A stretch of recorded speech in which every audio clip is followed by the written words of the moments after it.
that fantastic? Yeah, love that. Wowee. Oh my goodness me. Now, before we talk about the flute... Hello, folks. Welcome along to my channel. My name's Claire. I'm a flute player from Hull, East Yorkshire in the UK. And... well, I'm back with another reaction for you. So, this reaction is to a band that I've not yet reacted to. I am a little bit familiar with their music and the flute player involved here, but I don't really know this track, and I've certainly never seen this live version of it before. So, this has been suggested by Bill. Thank you so much, Bill, who says...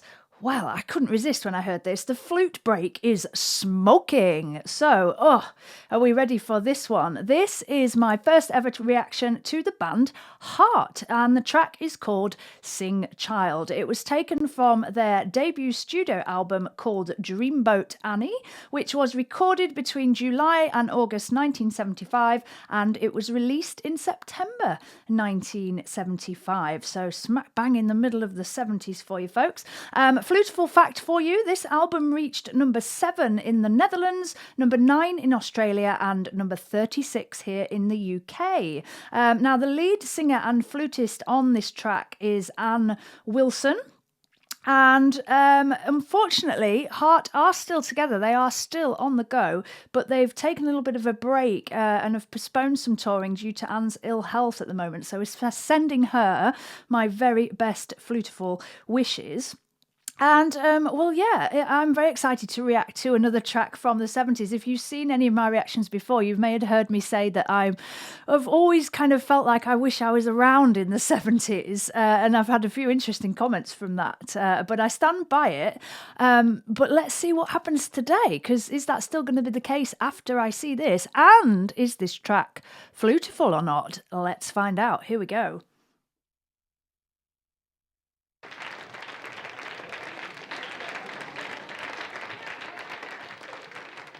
Well, what this next song is about is really news to me. It's called Sing Child Sing, and it's some kind of story about a rock and roller of some kind. And here to tell the story to you is Roger Fisher on the guitar.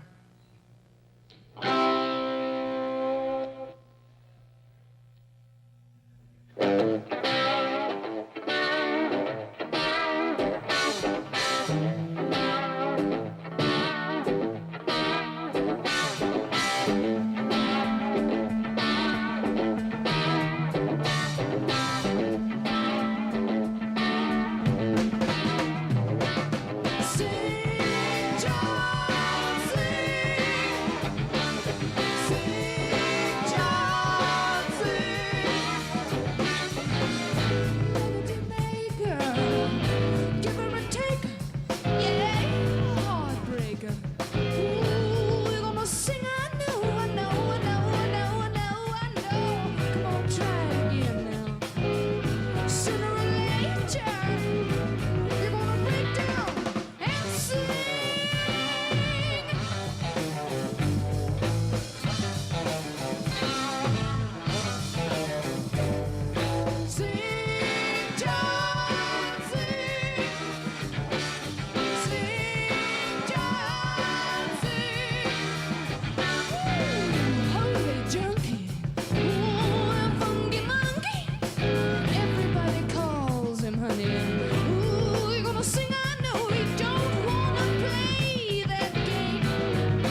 let's stop it there. Wasn't that fantastic? Yeah, love that. Wowee. Oh my goodness me. Now, before we talk about the fluting, which of course was epically flutifull, how fantastic was that? Let's just talk about what happened before that. So I'm really loving this track for lots of reasons. The vocal harmonies are not what you expect. That lower part goes somewhere that you don't really expect. Those chords are really, really interesting. I'm loving the kind of jazz blues kind of influence in some of the harmony. It's great. And before we talk about her fabulous fluting, what about her voice? Just amazing. So many different sounds in there, and just the way she's getting around her voice and how she's using it, and I just love it. I think it's really, really cool. Just really, really cool. Now the fluting, fantastic. Lovely bit of breath work. So I've got my flute here. I'm just going to show you what I mean. These little puffs of air.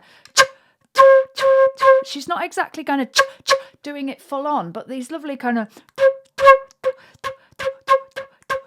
these airy sounds as she goes into the notes there, particularly at the beginning, are very, very well controlled. Getting those the same every time is not easy. Lovely bit of singing and playing there. Disappears as she goes up, and I'm wondering if that's because she finds it harder to do as she plays higher, or she just doesn't want it kind of in the higher notes, just in the lower notes. Do you notice how her fingers, I have to comment on this, her fingers are very Mr. Ian Anderson, aren't they? They're quite flat fingers, and they're very over the keys. Which many classical players and teachers would say, oh, you need your fingers on here, but she's got them flat, and I think that's because she's enjoying kind of the more flicking kind of movement that she's got going on, which is working really, really well. Yeah, I just love it. I love what she's doing. It sounds really, really natural and really well within her playing ability, which is always important, I think, that when you're trying to do something, that you're aware of how you play. And to me, she clearly is really aware of how she plays. So, awesome so far. Let's see if there's any more.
Club.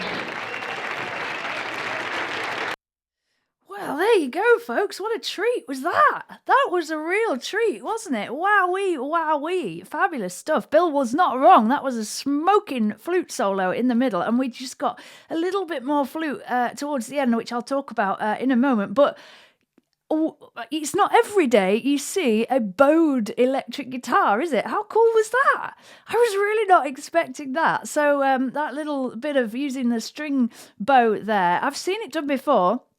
But yeah, not very often, and I loved that. I loved that very shimmery sound at the beginning, and I was just thinking, oh, it would be really cool if you had some like shimmery flute over the top of that, some trills or harmonics or something would have been really cool. But I could see a flute kind of sat in the background. And I was thinking, no, it's not going to happen. That must be really hard to do, by the way, to control that with a bow. I don't know. I wouldn't know where to start with that at all, but amazing stuff.